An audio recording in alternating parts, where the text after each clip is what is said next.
제가 먼저 11절 말씀을 봉독하겠습니다. 또 이르시되 어떤 사람에게 두 아들이 있는데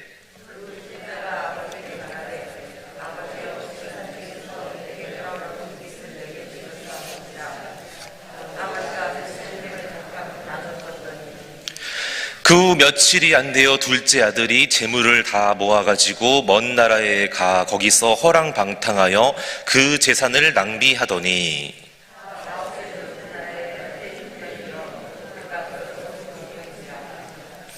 가서 그 나라 백성 중 한 사람에게 붙여 사니 그가 그를 들로 보내어 돼지를 치게 하였는데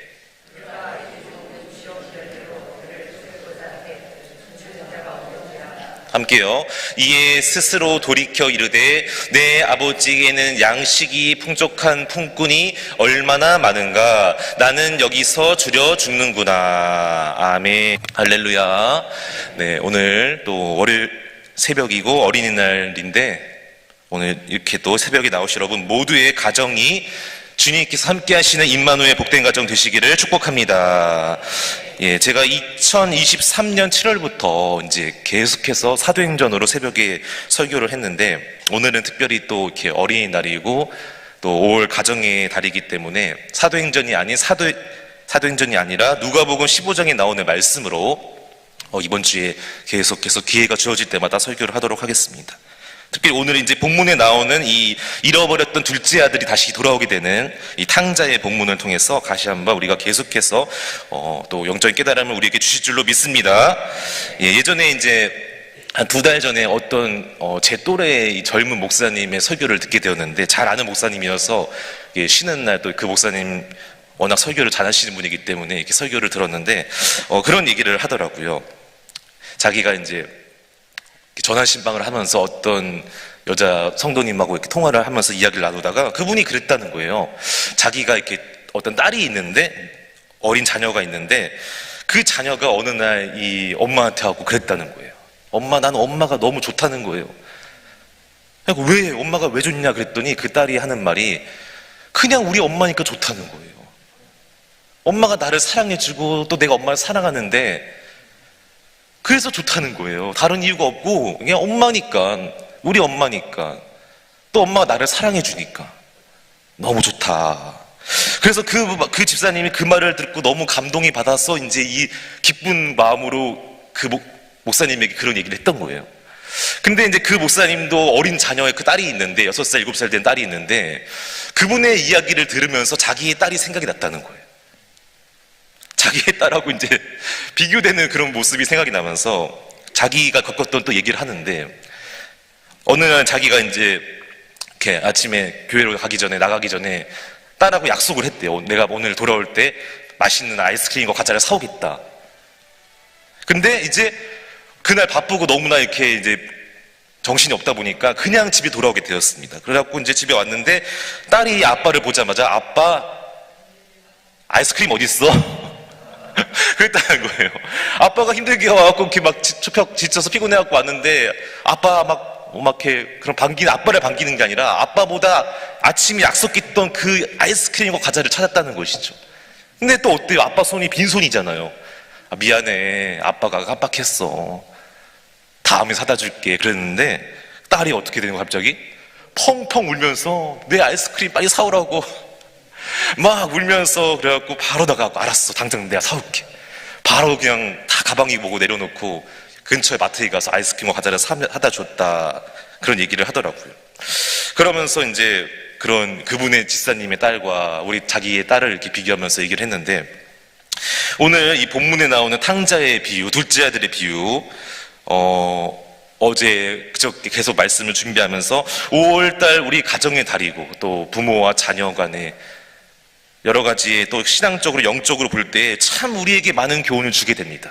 바라옵기는 이제 오늘 이 누가복음 15장 11절 17절의 말씀을 통해서 두 가지를 함께 영적인 교훈을 나누고 또 가정에 주시는 교훈을 나눌 텐데 우리 모두에게 이러한 깨달음을 얻게 하여 주셔서 다시 한번 우리가 주님 앞에 깨달음을 얻어서 하나님 앞에 기쁨의 복된 믿음의 가정 되시기를 주님의 이름으로 축복합니다.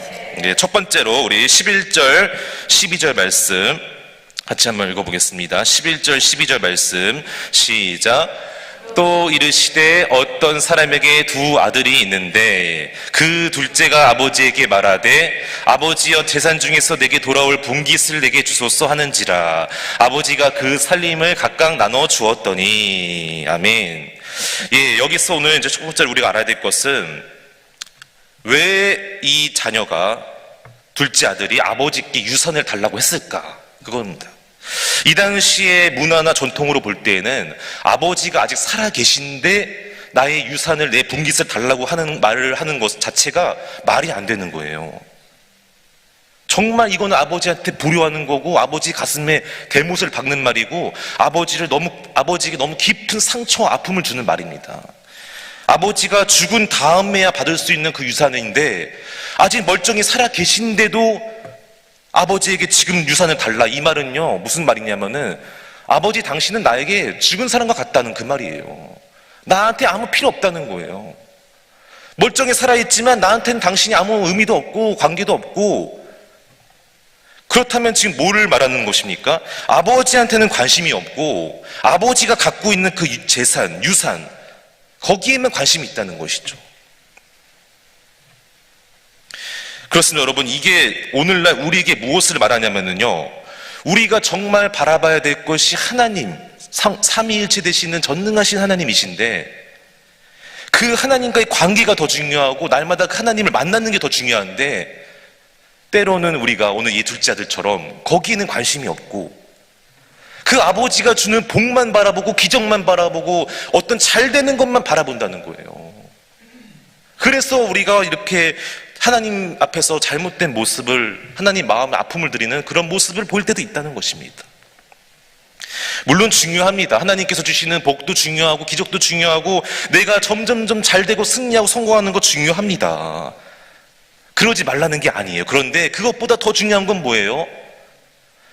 하나님께서 나의 아버지가 되시고 내가 하나님께서 사랑하는 자녀라는 이 사실, 비록 내가 지금 좀 어렵고 힘들고 내가 원하는 대로 안 될지라도, 건강이 잃었을지라도, 물질이 없을지라도 그래도 여전히 하나님은 살아계셔서 나와 함께 하시고, 할렐루야, 여전히 하나님은 나와 함께 하시고 내 하나님이 되시고 세상 끝날까지 나와 동행하여 주신다고 약속해 주셨는데 그 하나님과 나 사이의 관계가 더 중요하다는 거예요. 그래서 오카노 목사님은 자신의 책에서 소유가 아니라 관계다, 하나님께 그 소유가 아니라 관계가 우리가 정말 이 신앙생활할 때 중요하다는 것이죠. 데살로니가전서 5장 16절에도 항상 기뻐하라, 이거는요 환경이나 조건 때문에 그렇게 기뻐하라는 게 아니에요. 여기서 말하는 거는 하나님과의 관계 때문에 기뻐하라는 거예요. 여러분, 살다 보면은 화가 날 때도 있고 기쁘지 않고 슬플 때도 있고 또 낙심하거나 절망스러운 일도 생기지 않습니까? 근데 어떻게 항상 기뻐할 수 있습니까? 그러니까 그것 때문에 기뻐하라는 게 아니에요. 환경이나 조건이나 소유 때문에 기뻐하는 게 아니라 하나님과 나 사이의 관계, 늘 언제나 주님은 세상 끝날까지 나와 동행하시고 함께 해주시고 은혜 주신다고 하는데 그 관계를 항상 기억하고 바라보고 주님 앞에서 기뻐하게 되시기를 축복합니다. 그래서 여기서 말하는 첫 번째는 정말 하나님과 아버지와 아들의 이 관계가 중요하다. 근데 아들이 그걸 모르는 거예요. 아버지가 갖고 있는 재산만 바라보고 요것만 있으면 아버지 떠나도 다 잘 될 거라고 생각하는 거예요. 그러나 오늘 말씀에서는 그게 아니라는 것이죠. 아버지를 떠난 아들이 결국에 어떻게 되었습니까? 잠깐은 잘 되는 것처럼 보였어요. 주변에 사람도 몰리고 막 좋았어요. 누렸어요. 그러나 결국에는 뒤에 가서 오늘 우리가 말씀 읽은 것처럼 돼지가 먹는 쥐염 열매조차도 먹지 못할 정도로 매우 비참한 신세가 되었다는 거예요. 여러분, 이게 정말 굉장히 중요합니다. 내가 아무리 돈이 많고 성공하고 출세하고 높은 자리에 올라가도 하나님을 떠난 인생은 결국엔 잘 될 수가 없어요. 그게 중요한 게 아니라 하나님과의 관계가 더 중요하다. 오늘 우리에게 주신 첫 번째 영적인 교훈은 하나님의 품을 떠나면 안 된다는 것입니다. 늘 언제나 우리 모두가 주님의 날개 그늘 아래 거해야 되고 주님의 은혜 안에 거해서 날마다 우리에게 주시는 은혜를 힘입어서 살아가게 되시기를 주님의 이름으로 축복합니다. 두 번째로 오늘 함께 살펴본 내용은 그럼에도 불구하고 아들이 그렇게 아버지에게 못된 말하고 가슴에 못 박는 말하고 상처 주는 말을 했음에도 불구하고 아버지가 어떻게 했습니까? 화를 내지 않는 거예요. 제가 어제 여기서 너무 충격을 받았어요. 저 같았으면은 어디서 이런 너 같은 거는 필요 없어. 어떻게 아버지가 살아계신, 내가 멀쩡히 살아있는데 내가 너한테 죽은 존재라고? 유산을 달라고? 당장 몽둥이를 가. 예, 막 엄청 혼을 내고 화를 내고 나가라고. 너 같은 건 필요 없다고. 호적에서 파버리겠다고. 막 이래야 되지 않습니까? 그게 맞는 거예요, 사실은. 아버지한테 죽은 사람과 같다고 그런 말도 안 되는 얼마나 가슴이 아픈 말을 하는데 그게 자식입니까? 근데요, 오늘 여기 보면은 아버지가 한 번도 화를 안 내는 거예요. 전혀 아들한테 막 모질게 하고 욕하고 화내고 몽둥이로 때릴 수도 있는데 그렇게 했다는 내용이 한 번도 나오지 않습니다. 자, 두 번째로 그러면 여기서 우리에게 주신 교훈은 아버지가 왜 그렇게 했을까요? 왜 아들한테 화를 내지 않았을까요? 아들을 사랑하니까. 난 아들을 믿으니까. 지금은 내 마음에 안 들고 나한테 내 가슴에 상처 주는 말하고 불효하는 아들이지만 지금이 중요한 게 아니다. 어제 목사님 주신 말씀처럼 지금이 아니라 내가 그래도 그 아들을 위해서 계속해서 기도하고 계속해서 기다려주고 믿어주고 신뢰해주면은 반드시 때가 되면은 어제 뭐라고 말씀하셨죠? 그 씨앗을 어떻게 한다? 거두게 해주실 줄로 믿습니다. 자녀 손이 바뀌게 되고 변해되는 그날이 반드시 올 줄로 믿습니다. 그거예요. 지금은 너무 내 앞에서 마음에 안 드는지만 기다려주는 거예요. 계속해서 그 자녀 손을, 이 아들을, 딸을 기다려주고 믿어주고, 그래 지금은 이렇지만 반드시 점점 나중에 하나님의 때가 되면은 바뀌게 될 거야.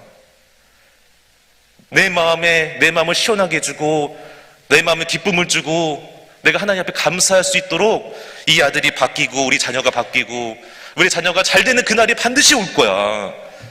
그거를 믿어야지 되지 않습니까? 이 아버지는 그걸 믿었다는 거예요.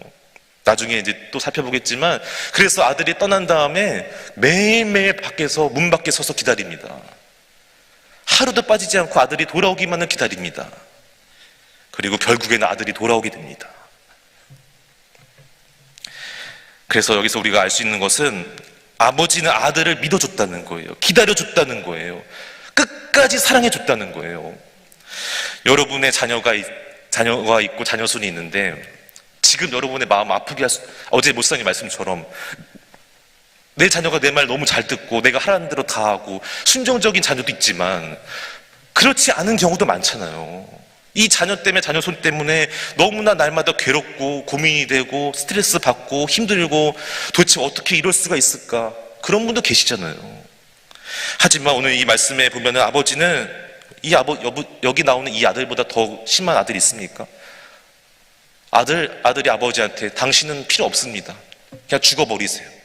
나한테 죽은 사람과 같습니다. 이렇게 말한 자녀는 없을 거라 생각하는데 어쨌든 그렇게 이 정도로 심한 나에게 말을 하고 나한테 모욕감을 주고 절망을 주는 자녀가 있을지라도 오늘 본문에 나오는 하나님께서 우리를 향하신 이 마음이 아버지가 아들을 향한 이 마음이 여러분의 있게 되기를 주님의 이름으로 축복합니다. 그래서 계속해서 기도해야 돼요. 포기하지 말고 너는 거기까지다.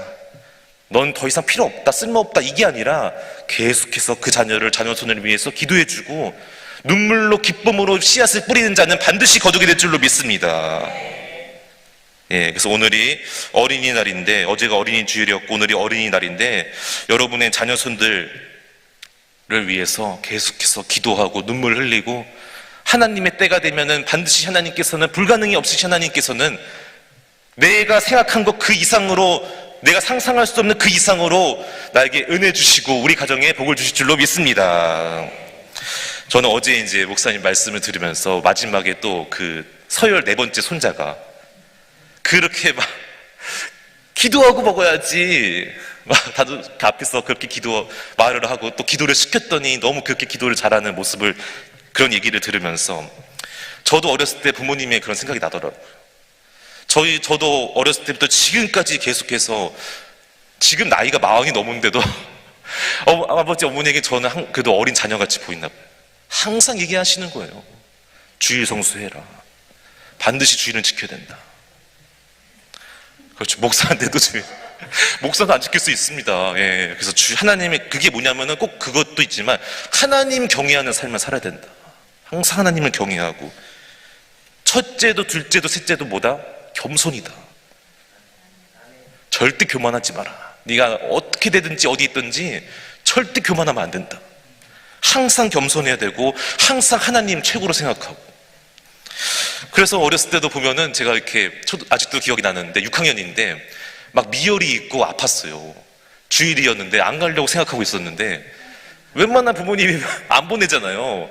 그래 쉬어라, 약 먹고 쉬어라 이럴 줄 알았더니 약 먹고 가라는 거예요. 약 먹고 교회 가라는 거예요. 근데 제가 왜 그랬을까를 생각 못 했는데 어제 목사님 말씀을 듣고 생각이 난 거예요. 갔더니 선생님이 그걸 알고 있는 거예요. 제가 아픈 거를. 어떻게 하신 거예요? 부모님이 말한 거예요. 아팠는데 약 먹고 갔다. 그래서 선생님이 그날 마지막에 반 본과 모임하고 마무리하는데 제 기도를 해주시는 거예요. 우리 남지연이 아픈데도 왔습니다. 빨리 낫게 해주셔서 다음에는 건강한 모습으로 보게 해주세요. 아, 내가 오늘 여기 온 게 이 우리 반 선생님, 그때 안수집사님이셨는데 그 안수집사님 우리 선생님의 기도를 받게 하려고 또 이렇게 하나님께서 보내셨고 아버지 마음을 움직이게 하셨구나. 얼마나 제가 그때 아버지가 서운했겠어요. 어떻게 아픈데 열이 나는데 해열제를 먹고 교회를 가라니. 말도 안 되지. 내가 뭐 건강이 먼저지 무슨 교회냐고 막 그랬는데 속으로. 나중에 거기 가서 선생님께 기도받으면서 와, 막 갑자기 다 낫는 것 같은 거예요. 예. 그래서 어제 목사님이 첫째는 기도로, 둘째는 말씀으로, 셋째는 삶의 모범으로, 신앙의 모범을 보여라. 그리고 이 세 가지를 할 때 마지막엔 뭘 해라? 때를 기다려라. 이렇게 세 가지로 씨앗을 뿌리면은 반드시 하나님은 결실을 맺게 해주신다. 할렐루야. 하나님은 공짜가 없습니다. 반드시 갚아주세요. 우리 목사님이 항상 믿는 제일 먼저 첫 번째가 뭔지 아세요? 갚아주시는 하나님이시라는 거예요. 그냥이 없습니다. 하나님은 반드시 갚아주시고 나를 존귀한 자 되게 해주실 줄로 믿습니다. 말씀을 맺겠습니다. 오늘 이렇게 아들이 아버지에게 못된 말하고 상처 주는 말 했지만 다시 한번 아버지는 또 기다려주고 용서해주고 사랑해주고 뒤에 나중에 보겠지만 이 긍휼의 마음이 있었어요. 그리고 변치 않는 마음을 끝까지 신뢰했습니다. 그래서 만났을 때 목을 안고 입맞춤하고 가장 좋은 것을 먹이고 이게 다 하나님 아버지가 우리를 사랑하는 마음인데 거기서 끝나지 마시고 우리도 우리에게 주신 자녀손들이 있는데 그 자녀손들에게 이렇게 하게 되시기를 주님의 이름으로 축복합니다. 기도하겠습니다.